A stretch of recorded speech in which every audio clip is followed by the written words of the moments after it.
अस्सलाम वालेकुम स्टूडेंट्स। 3.1 का क्वेश्चन नंबर 2 हम सॉल्व करने लगे हैं। दो चीज़ें फाइंड करनी हैं, D Y over D X और D X over D Y. ठीक है, सेम उसी तरह से जिस तरह हमने क्वेश्चन नंबर 2 का पार्ट 1 किया है। तो यहाँ पे सबसे पहला स्टेप क्या, हम यहाँ पे डिफरेंशियल हम लेंगे जिस तरह हम डेरिवेटिव के अंदर करते हैं, डेरिवेटिव लेते हैं पहले स्टेप में, इसी तरह हम यहाँ पे डिफरेंशियल लेंगे। ठीक है, by taking differential on both sides. तो यहाँ पर डिफरेंशियल ले लें बोथ साइड्स पर। फिर जिस तरह से यहाँ पर भी डिफरेंशियल लेना, इस तरफ जगह नहीं है तो मैं यहाँ पर डी लिख देता हूँ। ये हमने दोनों साइड पर डिफरेंशियल ले लिया। डिफरेंशियल लेने के बाद जो लीनियर प्रॉपर्टी है वो यहाँ पे लगेगी, यानी जिस तरह हम डेरिवेटिव अलग-अलग लेते हैं रकमों का, इसी तरह से डिफरेंशियल भी हम अलग से लेंगे। और जिस तरह डेरिवेटिव में जो कांस्टेंट है वो शुरू में आ जाता है, तो इस 2 को भी हम डिफरेंशियल के शुरू में लगाएंगे। ठीक है, और ये 16 जिस तरह डेरिवेटिव का जो हमारे पास डेरिवेटिव है किसी कांस्टेंट नंबर का लें तो ज़ीरो होता है, इस तरह डिफरेंशियल भी अगर किसी कांस्टेंट नंबर का लें तो वो ज़ीरो होता है। लेकिन इसको मैंने गलत साइड पे लिख दिया था, तो एक दफ़ा इसको सीधी साइड पे लिखते हैं, नेक्स्ट स्टेप के अंदर इसका डेरिवेटिव हम लेंगे। ठीक है, तो इसका जब हम डेरिवेटिव लेंगे, चूँकि पावर आई हुई है तो पावर रूल लगेगा जिस तरह डेरिवेटिव में लगता था। 2 शुरू में चला गया, पावर एक लेस कर दी तो एक्स आ गया, और डी ओवर डी एक्स लेते थे एक्स के लिहाज से, यहाँ पर डी लेंगे एक्स के लिहाज से तो डी एक्स आ जाएगा। साथ में ये वाला 2 वैसे ही आ गया, और जब इसको हमने किया वाई स्क्वायर का तो 2 शुरू में आ जाएगा और y की एक पावर लेस होकर y आ जाएगा और dy आ जाएगा। ठीक है, यानी डिफरेंशियल y के लिहाज से। ठीक है, यहाँ मैं थोड़ा सा इसको मज़ीद एक्सप्लेन कर देता हूँ, आप कंफ्यूज ना हो रहे हो। जब हमने डी वाई स्क्वायर का लिया तो देखें 2 हमारे पास शुरू में आ गया, y की एक पावर हमने लेस कर दी, और जिस तरह हम डी ओवर डी एक्स लेते थे एक्स के लिहाज से, उसी तरह हमने y के लिहाज से जिसके ऊपर पावर है उसके लिहाज से लेना है। तो 2 आ गया, y में से 2 में से 1 निकाला, 1 आ गया, लिखते नहीं है तो साथ में dy आ गया, वही चीज़ मैंने यहाँ पर लिखी। ठीक, तो डेरिवेटिव जब हम 16 का लेंगे तो हमारे पास 0 आ जाएगा, क्योंकि कांस्टेंट नंबर का किसी का भी डिफरेंशियल लेंगे तो वो जिस तरह डेरिवेटिव का 0 आता है इसी तरह इसका 0 आ गया। उसके बाद 2x dx 2 2 4 y dy is equal to 0। किसी भी एक वैल्यू को आगे ले जाए, इसको हम इधर ही लिख लेते हैं, इसको आगे ले जाते हैं, माइनस का हो जाएगा आगे जाकर 4y dy को इधर ले आए dx के नीचे,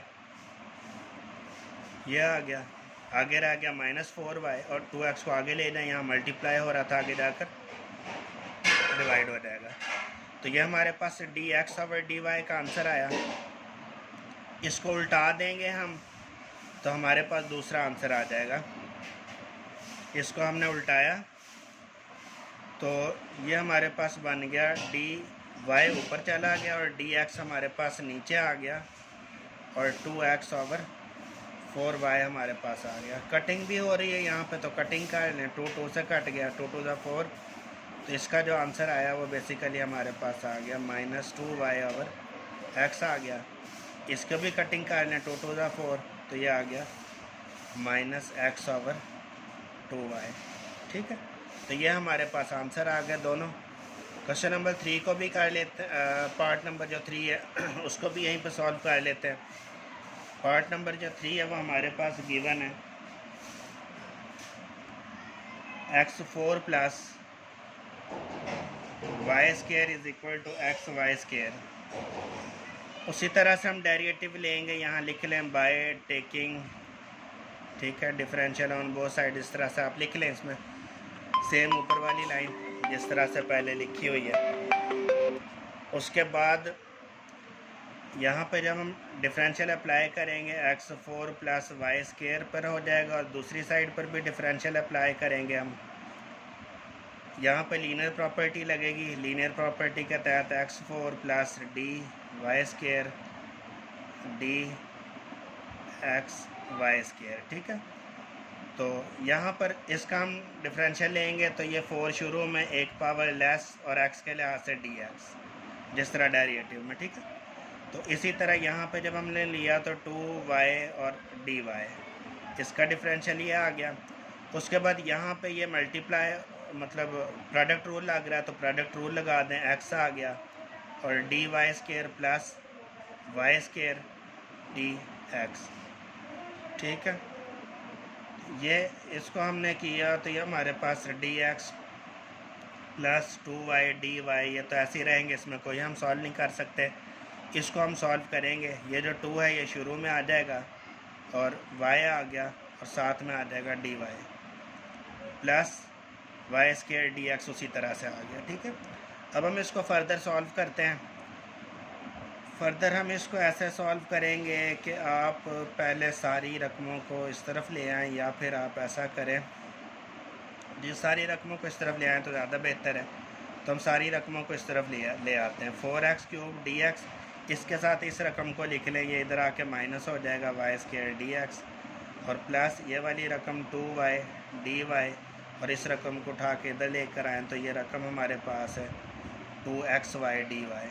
ठीक है, 2xy डी वाई, सॉरी ये इधर आके ये माइनस में हो जाएगी। ठीक है, तो इज इक्वल के आगे आएगा 0। अच्छा, अब हम यहाँ से कॉमन ले लेते हैं dx को। जब हमने यहाँ से dx कॉमन लिया तो हमारे पास आ गया 4x³ माइनस वाई स्केयर और यहाँ से हमने dy को कॉमन ले लेना, प्लस का dy हमने कॉमन ले लिया तो हमारे पास आ गया 2y minus 2xy is equal to 0। ठीक है, अब यहाँ से आप एक रकम को आगे ले जाएं, एक रकम जो हमारे पास है उसको हम आगे ले जाते हैं, इस वाली रकम को डी वाई वाली को आगे जाकर ये हो जाएगी माइनस में और 2y माइनस 2xy ये हमारे पास आ गया। डी वाई को इधर ले आए और इसको इधर ले आए तो हमारे पास आ गया dx ओवर डी वाई, यहाँ मल्टीप्लाई हो रहा था dy, इधर आके डिवाइड हो गया, इक्वल के आगे ये वाला माइनस इधर ही रहेगा, इसको कहीं नहीं लेकर जाना। तो 2y माइनस 2xy और इस रकम को इधर ले आए, इधर ये मल्टीप्लाई हो रही थी और यहाँ आके ये डिवाइड हो जाएगी। तो 4x³ माइनस वाई स्केयर, ये हमारे पास आंसर आ गया। और दूसरा आंसर इसको उल्टा दें जवाब को, ये हो जाएगा dy ओवर dx और इसको भी उल्टा दें आंसर को भी, तो ये बन जाएगा 4x³ माइनस वाई स्केयर और ओवर के अंदर minus into 2y minus 2xy। तो ये हमारे पास आंसर आ गए दोनों। उम्मीद है कि आपको समझ आई होगी। Thanks for watching. अल्लाह हाफिज़।